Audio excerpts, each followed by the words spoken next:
Muchas gracias, Yulisa. Hace unos días, y hemos bordeado el tema sin entrar en profundidad en él, el Estado Dominicano ha venido pues arrojando luces sobre su intención de, dentro del nuevo paquete de medidas alrededor de su presupuesto. Recuerda que el presupuesto cada año es una ley que se sanciona y donde el Congreso tiene una participación. En países como los nuestros, su participación se reduce, dadas las mayorías que tienden a lograr de manera tan fácil e inconvenientemente para los contrapesos que son necesarios en democracia. Los presidentes gozan desde hace, bueno, del 2006 para acá, que Leonel manejó una mayoría congresual. En el año 2002 Hipólito logró la suya. También, por cierto, algunos comicios que dieron bastante de qué hablar. Y en algunos momentos dados, pues Balaguer pues, pudo contar como miembro como jefe del Poder Ejecutivo con mayorías congresuales. Con el PRD en los 8 años del 78 al 86 ocurre algo muy particular. El PRD tenía mayorías congresuales en ambas cámaras, que sin embargo a su vez estaban divididas en corrientes internas, algo que se parece un poquito a lo de ahora, guardando ciertas distancias. El PLD, por ejemplo, durante el gobierno de Salvador Jorge Blanco, tenía una mayoría congresual. Sin embargo, cuando nos íbamos al cálculo real, había que ver cuáles eran los congresistas que obedecían a la línea partidaria del entonces presidente de la República y los que obedecían a la línea partidaria de su gran rival dentro del partido, que era Jacobo Masluta. Los que tienen un poquito más de edad recordarán el gran problema del proyecto de Madrigal, que hace unos días mencionamos aquí, justo cuando estaba alguien de la CAS, me parece, y revivíamos la historia de ese proyecto y la importancia que tuvo en la división política de la época de cara al año 1985 y al proceso de 1986. Sin embargo, en los últimos años lo que hemos tenido ha sido, en general, una enorme mayoría, más que suficiente para los aspectos relacionados al endeudamiento y sobre todo a sancionar la ley presupuesto de cada año. En el año 2012, Danilo Medina llega al poder y uno de los reclamos y de las líneas políticas que decía el entonces presidente, el actual presidente todavía, era que necesitaba su Congreso.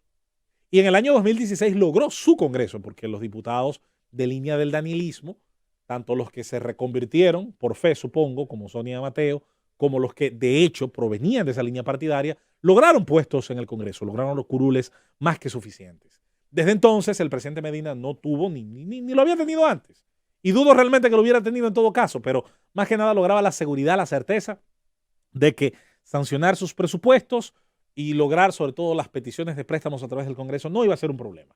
Y no lo ha sido. La mejor demostración de eso es el hecho de que es inexistente el debate congresual sobre los presupuestos en República Dominicana y al mismo tiempo es inexistente la posibilidad de filtrar y fiscalizar la política de endeudamiento, tanto para reducir la velocidad de la misma como para asegurarse que los fondos que provienen al país, que se erogan desde organismos internacionales, desde bolsillos privados, por cierto, como son los grandes grupos que están precisamente detrás de países con capacidad de endeudamiento y posteriormente capacidad de pago, para proveer esos recursos y luego pues pasarse años cobrando con unos enormes beneficios para ellos. En otras democracias, no solamente de modelos presidencialistas, esencialmente también de modelos parlamentarios, la discusión del presupuesto es un momento estrella políticamente. Es un momento estrella porque es donde se demuestran primero las habilidades del presidente y de su grupo que está alrededor, su grupo sobre todo con capacidades técnicas, de decir lo que políticamente conviene, lo que tiene prioridad y lo que puede obviamente generar un legado político, ya sea a mediano, a largo.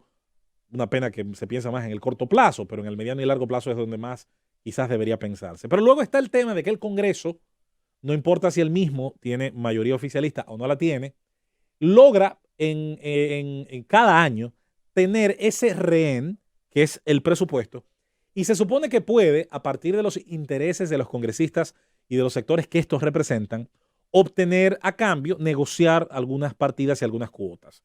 En un hipotético caso, por ejemplo, las provincias de mayor producción agrícola del país tendrían, ¿verdad? En un mundo ideal, que no es el que habitamos, tendrían en los representantes ante el Senado y ante la Cámara Baja esas provincias que hacer unos niveles de exigencia para que las partidas aprobadas relacionadas al tema agrícola, donde interviene la construcción de infraestructura, de canales, de riego, donde interviene los proyectos de electrificación rural, donde se insertan otros proyectos de capacitación del personal que trabaja en nuestra agroindustria, por ejemplo, y donde se solicitan, se exigen las mejores condiciones para que este rubro, para que esta parte de la economía, para que esta parte del sector primario que trabaja materias primas, pueda ser competitivo.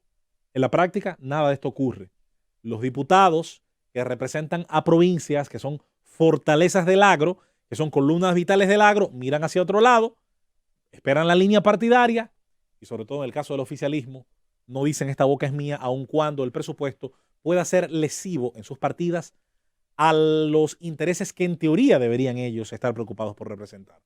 Lo mismo ocurre con el sector ganadero, lo mismo ocurre con los incipientes sectores industriales, manufactureros y de otros tipos. Lo mismo ocurre incluso, puede darse perfectamente con las provincias que tienen vocación turística, dadas las capacidades naturales que observan sus costas, sobre todo el turismo de costa, y las transformaciones que el sector privado ha ido haciendo allí.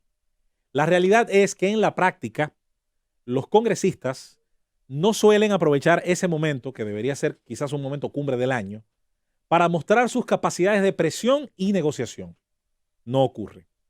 Esto, dicho sea de paso, lo traigo como ejemplo porque Brasil, que es un país en el que nos fijamos mucho en América Latina, sobre todo en los últimos años, desde allí provienen como si fueran bombas que generan ondas expansivas, los grandes casos de corrupción de Petrobras, de Lava Jato, entre otros casos menos sonoros, pero muy importantes como el Mensalao, los casos que se han seguido de corrupción de empresa privada, como el caso del Grupo Sarney y su gran empresa JMS, y otros casos interesantes que han ocurrido en ese enorme país. Brasil, el país cuya bandera tiene los enunciados de orden y progreso, un país que pasa de 200 millones de habitantes, un país con más de 8 millones y medio de kilómetros cuadrados, con unos recursos naturales extraordinarios, donde llamaba la atención, al menos por moda le llamó la atención a algunas personas, a otros sí con más seriedad, los problemas de la Amazonía y de sus incendios. Ya no se ha vuelto a hablar de eso. Ese país está actualmente en una situación política interesante. Gobierna un presidente que, como todo el mundo sabe, es polémico, es llamativo por las cosas que dice, pero yo creo que debería ser más llamativo por las que hace, por las que prometió y trata de cumplir. El Congreso brasileño está dividido en muchas fuerzas políticas. Aunque Brasil vota las pasadas elecciones por Jair Bolsonaro, no le da un cheque en blanco en el Congreso. El Congreso está increíblemente subdividido en diversos partidos políticos, tanto la fuerza política que apoyó al presidente, como las fuerzas opositoras tradicionales como el Partido de los Trabajadores, los partidos de centro, el centro atrápalo todo, como le llaman en Brasil, a los partidos de centro que terminan siendo aliados de otras organizaciones políticas, tanto de izquierda como derecha, partidos nuevos, como el Partido Novo, valga la redundancia, porque es lo que significa en portugués, que tienen un predicamento libertario y al cual, por cierto, de alguna manera pertenece el ministro de Economía Guedes de esa nación. ¿Qué está haciendo, entre otras cosas, el gobierno brasileño en medio de una situación de persecución de corrupción administrativa, de grave crisis política dado el apresamiento de figuras importantes de los pasados años, de gran cuestionamiento a las figuras que incluso todavía, sin ser apresadas, han sido señaladas o imputadas por casos de corrupción? ¿Qué hace este gobierno? Señores, en las últimas 3 semanas se han desgravado, es decir, se le han quitado aranceles o impuestos que elevaban su costo y elevaban su precio a centenares de productos que son de importación, es decir, que llegan a Brasil desde otros lugares del mundo, tratándose de que con ello las empresas que compran esos insumos para fines de luego agregar valor a otros productos, léase fabricación, agroindustria, entre otros rubros que producen riqueza, puedan obtenerlo reduciendo la estructura de costos. Si la estructura de costos se reduce y los ingresos como mínimo permanecen igual, ojalá que suban, de todas las empresas, entonces resulta que hay una mayor eficiencia en la ganancia. Donde esto ocurre, las empresas tienden a hacer 2 cosas. Incrementan obviamente la inversión en su actividad, ya sea expandiendo o la cantidad de sucursales o agrandando las que tienen, haciendo mejores aportes de capital, agrandando sus capacidades productivas y de colocar productos en el mercado o de la cantidad de servicios de clientes a los cuales pueden dar sus servicios. Y esto tiene como un fin directo en economía incrementar las capacidades de empleo. Señores, Brasil presenta los números de desempleo más bajos en los últimos años y presenta también, pues obviamente, dentro de esa recuperación económica unos números que son bastante prometedores. Y es ahí donde siempre hemos dicho, el Congreso no tiene que estar necesariamente ser del mismo partido del presidente de la República. Cuando hay políticas que de común acuerdo, de manera natural, les van a conciliar, Los acuerdos se dan.